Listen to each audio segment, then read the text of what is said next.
This is Transfer Insiders here on Talksport with me, Olly, Clink, alongside Rory, Jennings. Now, after 7 years at Brentford, Thomas Frank is expected to depart the club for Spurs. They're in talks at the moment, that one gathering a bit of pace. Towards the end of 2024, Frank sat down with Talksport's Jim White and had this to say about his future. I've said many times I'm very happy at Brentford. Who knows what will happen in the future? Maybe I'll stay here for many years. I'm open. Maybe something happen. But first and foremost, very happy. Just working very hard every day to try to make the club better. I'm not jumping on it, but to a degree I will. You're very happy here, but open to something else happening further down the line. That's because it's very difficult to predict the future. Yeah. Yeah, so who knows what will happening. And how many coaches have been in the same club more than 6 years? Very few. So just the nature of the game, let's put it that way. I'm delighted to say that Billy Grant joins us from the Beesotted Bees podcast. How you doing, Billy? I'm not too bad, actually. I should be feeling quite good. I was in Barcelona for the weekend for that terrible England game. I managed to parachute out of that, go to Mallorca for a couple of days. So I've been in Palma for a couple of days in the sun. So I was actually feeling glowing and warm and happy.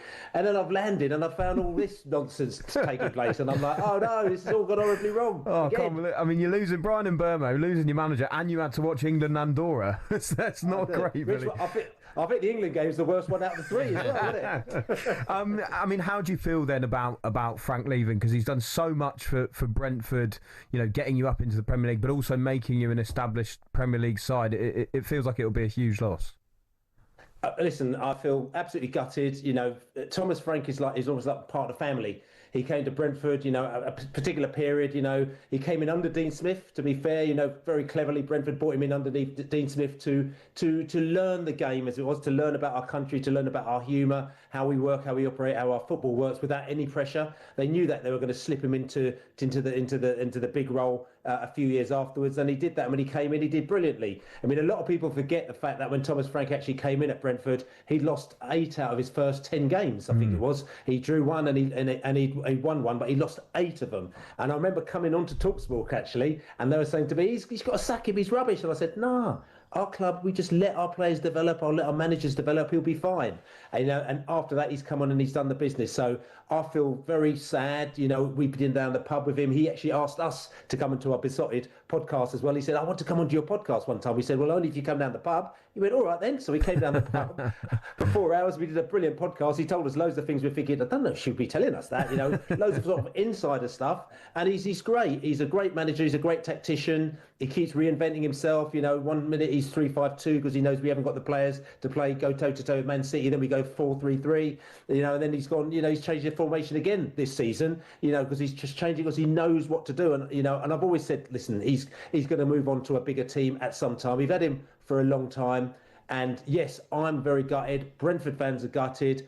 You know, a lot of maybe some Brentford fans feel a little bit kind of, just not happy that he's going because they feel that he's been feeling a little bit let down. But I think the way that Brentford goes as a club, we realise that things move on. So-called bigger clubs come in for our players and our managers. Dean Smith went off elsewhere and we did better without him, you know, and we just kind of just deal with the scenario. I'll be talking to some people in, let's say, at higher places, and they just said, look, you know, things are happening when they happen, but tell you what, we'll be all right. And they've said that every time for 10 years, and they've been right every single time. And Billy, with everything that you know about Thomas Frank, obviously the rapport and the relationship that you've had with him goes back a long way now, and it feels like the blood runs deep. Can I ask your prediction on how it goes at Tottenham? Do you think he's got what it takes? Has he got the wherewithal to succeed at Tottenham? You know what it's like there. You know it's difficult. You know that they have a rapid turnover of managers, and you know that historically, at least of late, they've struggled for silverware. Do you think Thomas Frank could be the man to redefine Tottenham Hotspur?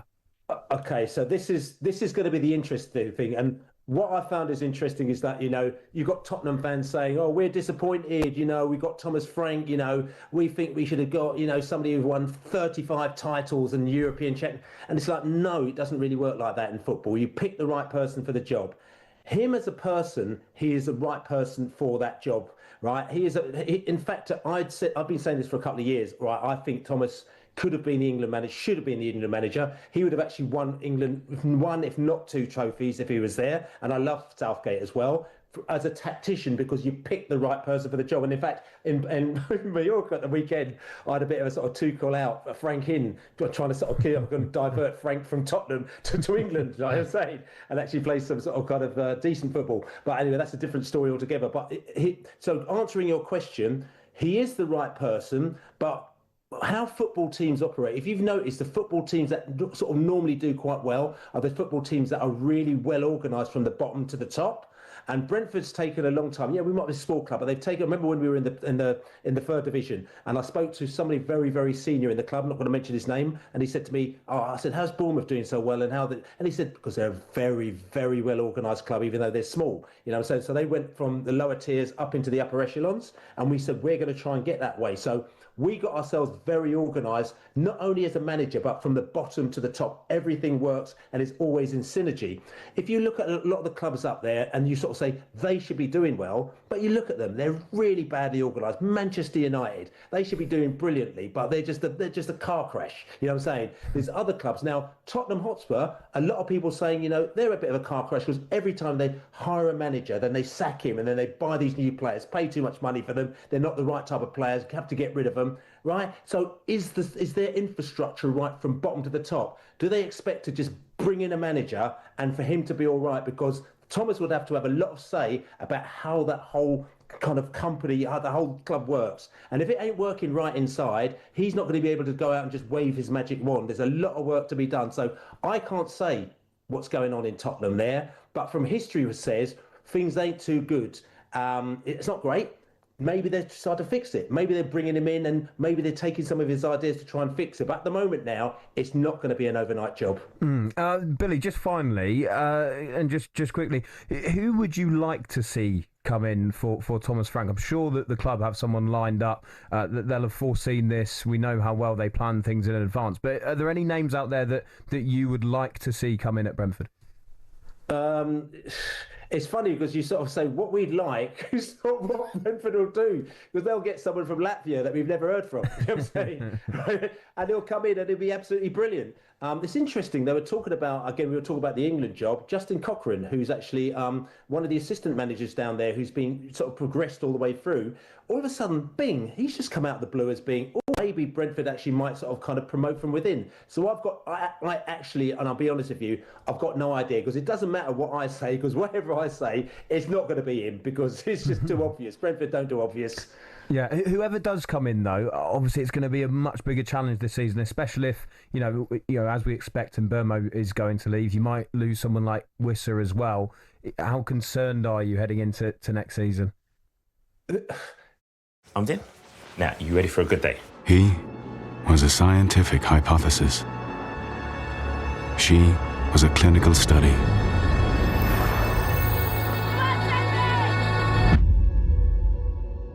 And the future breakthrough that could cure her is closer than ever. With our research, we can keep saving lives like hers. Donate now to turn science fiction into reality.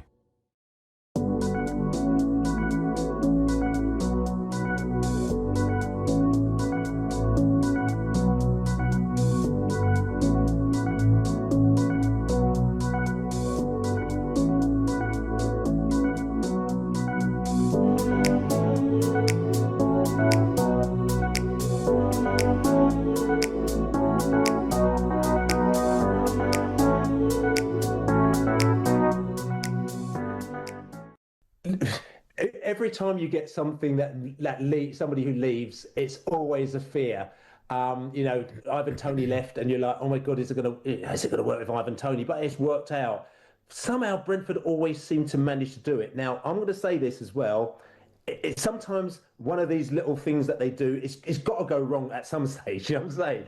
Because, you know, they can't have an 100% record or an 95% record in doing this. So there's always a fear. But saying that, you know, with the manager, what we also have to remember is, you know, we've always had these managers that move off from Mark Warburton to Dean Smith to and they've moved on to other places, and they haven't necessarily done as well, because also we've got so many other things that are going on. We've got our statistical thing, we've got our ethos, we've got the way that the club works, and the head coach manager comes and fits into that. So he's an important cog within that, but also everything else helps him to do a very good job as well.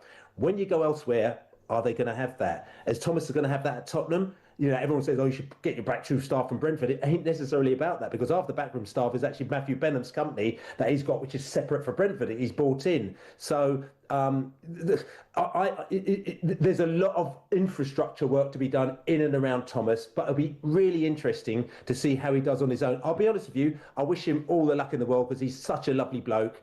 He's going to be at a rival club, so obviously I only wish him a limited amount of luck, you know what I'm saying? And especially not against Brentford. And let's just see how it goes. But he is a top bloke, as he says, and I can't wait to see him again, to have another a beer. And he likes his glasses of wine though as well. So yeah, he's a top bloke. Great stuff, Billy. Thank you very much indeed, mate. Thank you. Cheers. Thank you, Billy. Billy Grant there from the Beesotted podcast, which sounds like great fun. Thomas Frank down the pub. Yeah. Sounds really great.